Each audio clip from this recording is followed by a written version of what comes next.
Bonjour et bienvenue à tous. Se faire de l'argent, c'est bien. Se faire de l'argent en famille, c'est encore mieux. C'est l'assurance de passer d'excellents moments avec ses proches autour de dîners copieux où on parle voitures de luxe et villas sur la côte.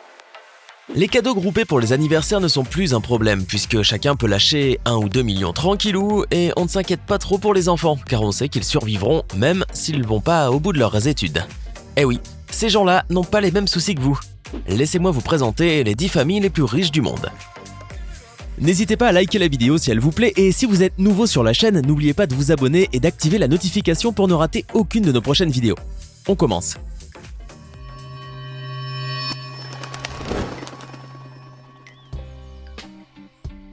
La famille Vanderbilt est une famille américaine qui a joué un rôle important dans l'histoire des États-Unis.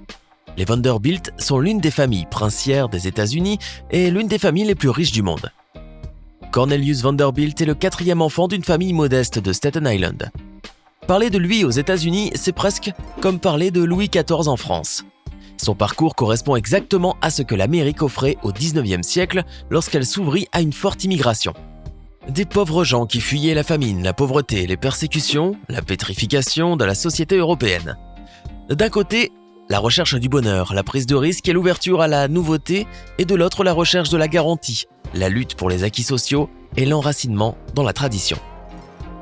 Aux yeux même des Américains, l'exemple de ce qui était possible en Amérique vient de Cornelius Vanderbilt. Né le 27 mai 1794, Cornelius est le 4e enfant de Phoebe et Cornelius Vanderbilt, des Hollandais établis depuis 1650 dans la colonie hollandaise de New Netherland, au bord de l'océan près d'un petit village de pêcheurs dans l'État de New York. Ses parents vivent dans une cahute construite de planches et de recyclage sur l'île de Staten Island. Cette même île qui deviendra la porte d'entrée de millions d'immigrants. À l'époque, elle était occupée par des paysans qui trouvaient tout juste dans leur labeur de quoi nourrir leurs nombreuses progénitures. Il fallait travailler dur pour cultiver des légumes qui servaient à nourrir les leurs et avec le surplus, gagner quelques misérables piécettes sur le port de New York. Cornelius père était rude au travail et avait un instinct de commerçant assez développé. Il acheta un bateau appelé Perriogger pour faire la navette avec ses produits entre Staten Island et les quais de New York. Dès son plus jeune âge, le fils Cornelius apprit à manœuvrer ce difficile bateau et sa réputation ne fut plus à faire à 16 ans. Il traversait sans problème par tous les temps. Ce jeune homme grand et fort n'hésitait pas à jouer des points contre ses concurrents quand il se sentait berné. Comme beaucoup de Hollandais venus s'installer dans la région, les Vanderbilt étaient travailleurs, frugaux et tranquilles, mais ils avaient horreur des dettes, n'aimaient pas les lois ni le gouvernement. Bah oui, ils avaient quitté les régimes tyranniques de l'Europe. Ce n'était pas pour se retrouver hantés par un autre régime autoritaire. Pourtant, ils restaient ambitieux, inventifs, pragmatiques et durs en affaires. À sa mort, le 4 janvier 1877, la fortune de la famille de Cornelius avait dépassé les 100 millions de dollars. Comparée à celle des plus riches de notre époque, elle serait 5 fois plus élevée. Jamais un Américain n'avait accumulé une telle richesse pendant le cours de sa vie. Mais elle partit vite en fumée lorsque les héritiers, loin d'être aussi capables que le père, se disputèrent les dépouilles financières des sociétés Vanderbilt au cours d'un retentissant procès le 12 novembre 1877. L'Arabie Saoudite est fondée sous sa forme actuelle en 1932 par Abdelaziz Ben Abderrahman Al Saoud, dit Ibn Saoud. Ce dernier, décédé en 1953, a officiellement eu 89 enfants. 6 de ses fils ont successivement régné sur le pays depuis sa mort. Le dernier en date est le roi Salman Ben Abdelaziz, qui a pris ses fonctions le 23 janvier 2015. La famille royale saoudienne représente aujourd'hui l'une des dynasties les plus riches et les plus prospères de la planète.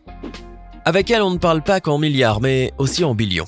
1,4 billion de dollars plus précisément, soit 1400 milliards de billets verts. Cette fortune est due au gisement de pétrole découvert il y a près de 8 décennies sous le règne du roi Abdelaziz Ibn Saoud. La compagnie pharmaceutique Boehringer Ingelheim a été fondée en 1885 par Albert Boehringer à Ingelheim, am Rhein, en Allemagne. Plus d'un siècle plus tard, cette entreprise, qui ne comptait à ses débuts en 1885 que 28 employés, est devenue un grand groupe international. Présente sur tous les continents, elle emploie près de 50 000 personnes, appartient au groupe des 20 entreprises pharmaceutiques les plus puissantes au monde et son chiffre d'affaires a été estimé à 18,1 milliards de dollars, soit environ 15,73 milliards d'euros en 2016. Dans le cadre de ses activités de recherche et développement pour les médicaments innovants, l'entreprise se focalise principalement sur les domaines thérapeutiques des maladies cardiovasculaires, respiratoires, du système nerveux central, métabolique, virale et de l'oncologie. La richesse de la dynastie Rothschild est 5 fois plus élevée que celle des 8 plus grands milliardaires du monde combinés. Les Rothschild sont tellement riches et puissants qu'ils sont la seule famille au monde à avoir le privilège d'imprimer de l'argent à partir de rien. Ils peuvent imprimer autant d'argent qu'ils le désirent et ils sont les seuls au monde à en avoir le droit. La famille Rothschild s'est jointe avec la maison Orange de Hollande, une famille royale, pour fonder la Banque d'Amsterdam au début des années 1600. Elle devint donc la toute première banque centrale privée au monde. Leur fortune est estimée à environ 350 milliards de dollars. La famille Quandt, l'une des plus puissantes familles d'industriels allemands. En Allemagne, les Quandt sont des figures presque sacrées du monde de l'industrie. Pour bien des Allemands, Herbert Quandt est avant tout celui qui a évité la faillite à BMW, en rachetant en 1959 l'entreprise que Daimler s'apprêtait à liquider. Pourtant, personne ou presque ne connaît les Quandt outre-Rhin. Richissimes, les héritiers sont à la tête de 26 milliards d'euros et modestes, ils brillent avant tout par leur extrême discrétion.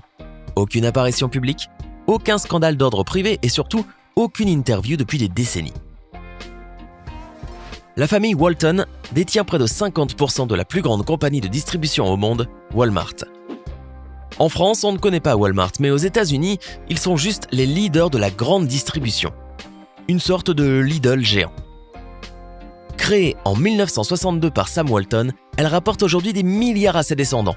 En 2016, la famille Walton était la plus riche des États-Unis, avec une fortune estimée à 160 milliards de dollars américains.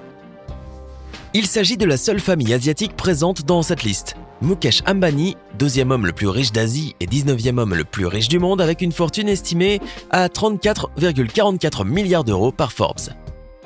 Avec son frère Anil, il dirige depuis 2002 le conglomérat Reliance, spécialisé dans les produits pétroliers notamment, fondé par leur père, Dhirubhai Ambani, en 1966. Anil est à la tête de Reliance Anil Dhirubhai Ambani Group, spécialisé dans les télécommunications, tandis que Mukesh dirige Reliance Industries, spécialisé dans l'industrie pétrochimique. Mukesh, qui est l'aîné des deux, est notamment connu pour vivre dans le manoir d'Antilia à Bombay, l'une des résidences privées les plus chères du monde, aux dimensions impressionnantes, 27 étages et 37 000 m². La famille Mars est une famille américaine qui possède le groupe agroalimentaire Mars Incorporated. Le magazine Forbes l'a classée comme la famille américaine la plus riche en 1988. Oui, il s'agit bien de la famille à la tête de la marque Mars. Celle qui produit le chocolat Mars, Milky Way, Snickers et M&M's depuis 1911 et leur fortune s'élèverait à 78 milliards de dollars.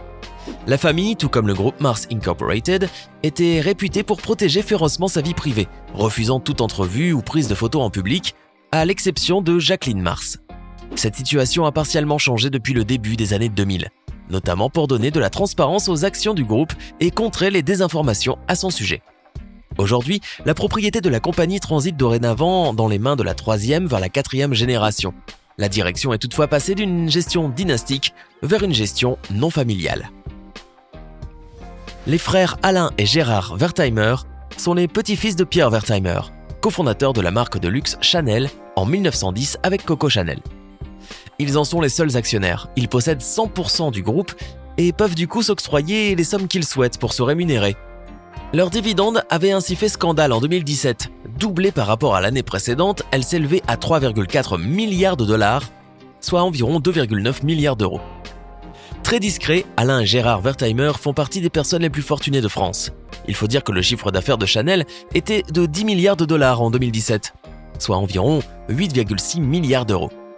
Ce qui place le groupe de luxe à hauteur de son concurrent Louis Vuitton et largement au-dessus de Gucci, signe de la bonne santé financière du groupe et de ses propriétaires. Ces dernières quarantaines d'années, les Wertheimer ont accepté très peu d'interviews. Ils ne laissent pas non plus entrevoir leur demeure où des œuvres de Picasso, Matisse ou Rousseau trônent dans les pièces. Bernard Arnault, 69 ans, est le PDG du groupe LVMH, numéro 1 mondial du luxe. En 2005, il devient l'homme le plus riche de France, devançant la famille Bettencourt qui occupait cette place depuis plusieurs années. En 2016, il est rémunéré 7,8 millions d'euros pour ses fonctions de PDG du groupe LVMH.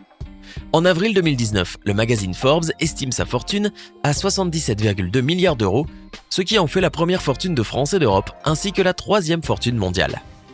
La famille Corr est une famille industrielle américaine connue pour ses activités politiques et le contrôle de Corr Industries, la deuxième plus grande entreprise privée des États-Unis, 115 milliards de dollars de recettes en 2013. La fortune familiale s'est construite à partir de Fred C. Corr, qui a développé une nouvelle méthode de craquage pour le raffinage du pétrole brut en essence. Charles J. Corr et David H. Corr, aujourd'hui connus comme les frères Corr, sont deux hommes d'affaires réputés aux États-Unis, et pas seulement pour leur fortune. Charles et David Corr, dont les fortunes personnelles sont estimées par Forbes à 60 milliards de dollars, soit 51,49 milliards d'euros, ont été parmi les principaux donateurs du mouvement des Républicains. Ils ont aussi fondé et financé plusieurs organisations politiques conservatrices et libertariennes. C'était les 10 familles les plus riches du monde. Laquelle de ces familles vous a le plus impressionné? Échangeriez-vous votre vie pour celle de l'un de ces milliardaires? Dites-nous tout, maintenant, dans les commentaires. Hey, c'est tout pour aujourd'hui. Si vous avez aimé la vidéo, n'oubliez pas de la liker et de la partager avec vos amis. Et si vous êtes nouveau sur la chaîne, n'oubliez pas de vous abonner et d'activer la notification. Bye bye!